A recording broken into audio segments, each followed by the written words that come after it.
Yesus kembali dari perutusannya dengan gembira dan berkata, "Tuhan, setan-setan pun takluk kepada kami demi nama-Mu." Lalu kata Yesus kepada mereka, "Aku melihat iblis jatuh seperti kilat dari langit. Sesungguhnya aku telah memberi kalian kuasa untuk menginjak-injak ular dan kalajengking, dan kuasa untuk menahan kekuatan musuh, sehingga tiada yang dapat membahayakan kalian.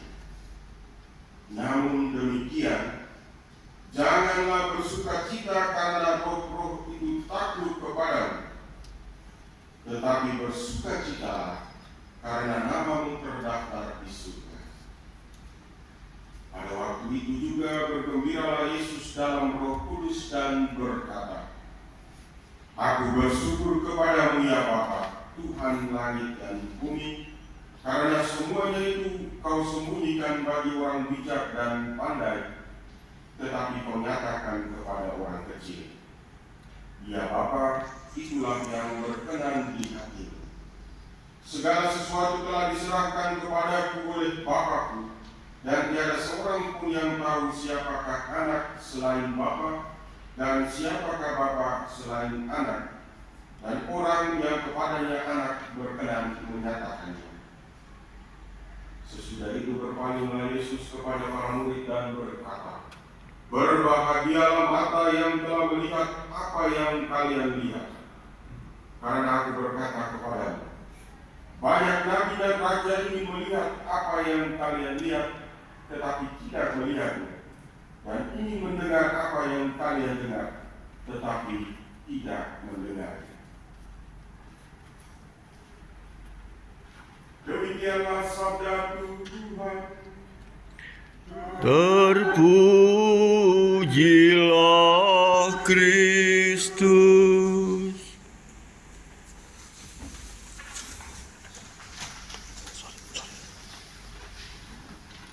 Bapak Ibu, saudara saudari umat beriman yang terkasih dalam Tuhan kita Yesus Kristus, selamat pagi. Siang.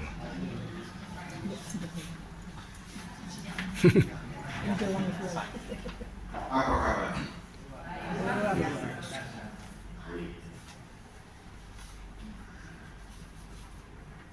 Saya kaget waktu dihubungi untuk memimpin misa ini. Sudah 1 tahun. Saya ingat waktu di rumah duka juga saya 40 hari juga saya bisa di rumah. Hari ini kita bertemu lagi. Waktu bergulir begitu cepat, orang-orang kekasih kita itu semakin jauh perjalanannya pergi meninggalkan kita. Hari ini jadi momen istimewa, momen penuh makna. Karena bersama dengan perayaan peringatan ini, gereja memperingati salah satu orang kudusnya, warisan dari gereja, Santo Fransiskus Assisi. Lalu bersama dengan peringatan Santo Fransiskus ini juga kita semua diajak untuk memperingati juga 10 tahun Laudato Si. Saya sudah baca surat edaran ini. Maka permenungan saya pagi ini berputar pada peristiwa-peristiwa luar biasa yang kita rayakan pada hari ini. Pertama saya mau mengajak kita untuk melihat konteks dan latar belakang. Kitab baru itu ditulis dalam konteks pembuangan Israel pada masa pembuangan. Israel kehilangan tanah, kehilangan kota, dan kehilangan kebebasan. Mereka hidup dalam penindasan dan keluh kesah. Jadi kalau kita itu hidup kita penuh dengan keluh kesah, maka situasinya sama dengan Israel pada masa pembuangan. Hanya Israel waktu itu dijajah oleh bangsa-bangsa, tetapi kita tidak tahu siapa yang menjajah kita sehingga kita banyak mengeluh dan menyesal. Itu kita balik. Sebenarnya saya tidak dengar dalam bahasa pertama. Lalu Santo Fransiskus Assisi, orang kudus dalam gereja Katolik, semasa hidupnya bergelut dengan suatu kehidupan sosial yang penuh dengan perpecahan, penuh dengan ketimpangan ekonomi, penuh dengan eksploitasi terhadap alam, dan pada masa itu politik tumbuh subur dalam tubuh gereja. Manusia pada masa hidup Santo Fransiskus Assisi itu hidup dalam kerakusan, termasuk pejabat-pejabat gereja dan seluruh warga gereja. Lalu Laudato Si lahir dari jeritan bumi yang rusak dan jeritan orang-orang miskin yang tertindas, mental serakah, konsumtif dan ketidakadilan. Sekarang kita semua yang berkumpul pada perayaan peringatan ini dilatari oleh satu situasi kehilangan, duka cita pada kematian orang-orang kekasih kita. Abu Joko, ya, anak-anak, cucu-cucu semua berkeluarga mengajak kita untuk ambil bagian dalam perdukaan kehilangan yang mereka rasa. Tahun yang lalu Joko pergi, 2 tahun yang lalu anak dan cucu anaknya boleh pergi meninggalkan kita. Semuanya itu menggambarkan tentang satu situasi kehilangan sukacita.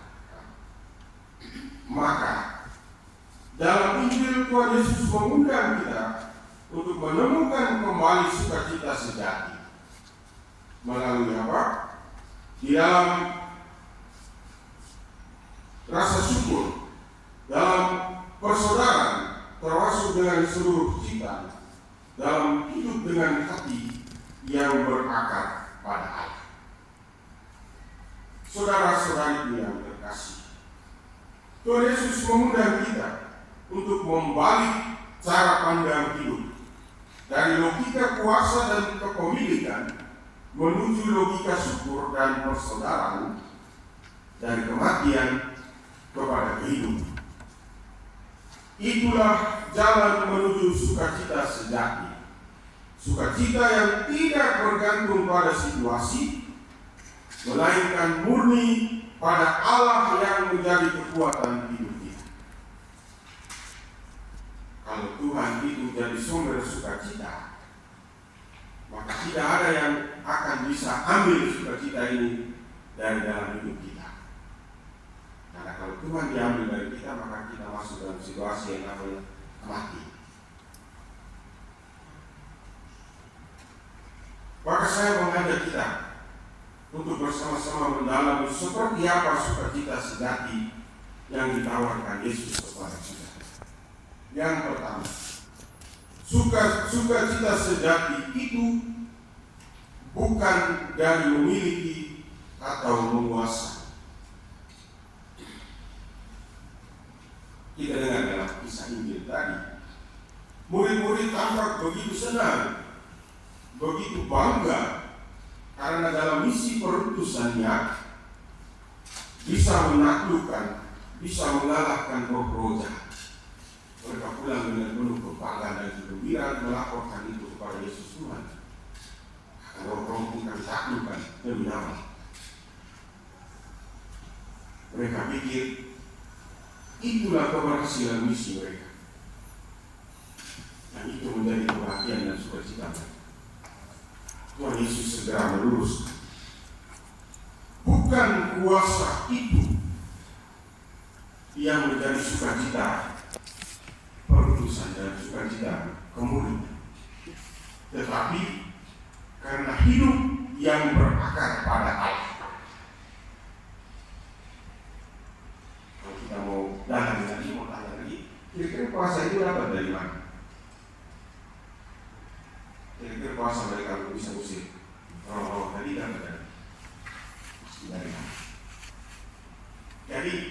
murid juga kita sekalian diarahkan ke situ. Kita bersukacita karena hidup yang berakar pada Allah. Seringkali, apalagi dalam situasi dunia zaman ini, di mana orang-orang teristimewa kaum muda diarahkan untuk berlomba-lomba masuk dalam persaingan.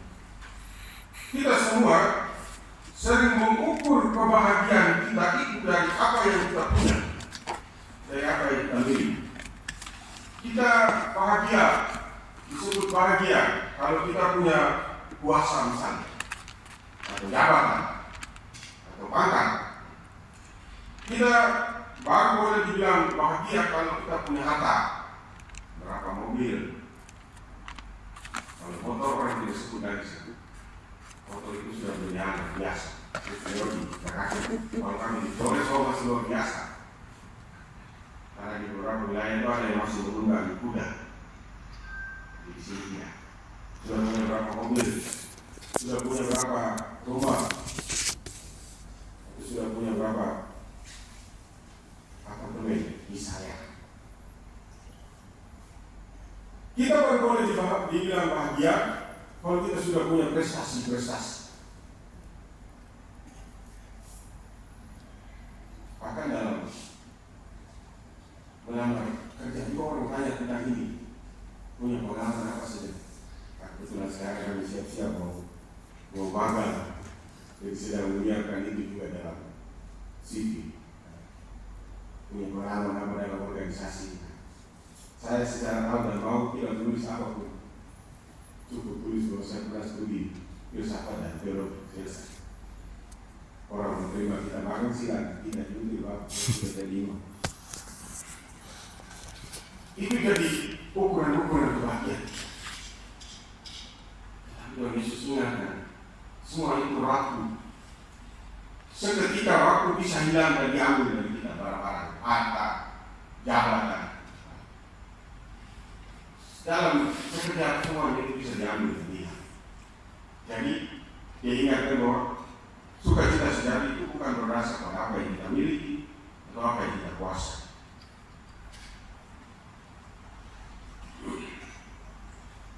Sukacita sejati itu harus lahir dari hati yang tahu bersyukur dan mau hidup bersaudara dengan orang lain. Ini kita belajar dari teladan Santo Fransiskus. Kita diajarkan untuk menemukan Allah dalam segala sesuatu, bahkan di dalam situasi sulit kehidupan, penderitaan dan kedukaan-kedukaan yang kita alami. Ini sulit. Ini sebuah usaha dan berjalan yang tidak mudah. Menemukan Allah dalam segala sesuatu. Kita butuh korbankan banyak hal supaya bisa menemukan itu. Tetapi ini poin yang wajib kita tempuh, jalan yang wajib kita telusuri, berusaha menemukan Allah dalam segala sesuatu. Orang beriman kalau tidak berusaha menemukan Allah dalam segala sesuatu akan goyah iman. Itu pasti.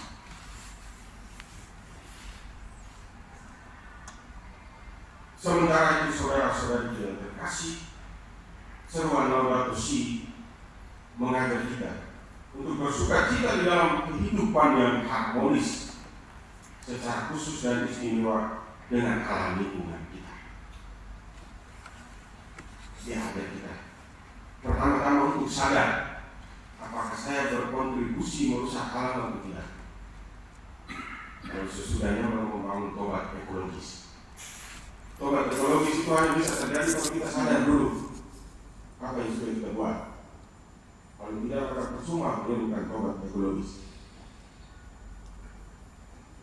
Dan sukacita sejati itu pada akhirnya, pada ujungnya, pada puncaknya ialah yang berakar pada Allah. Sebagaimana yang Tuhan Yesus tegaskan dalam Injil.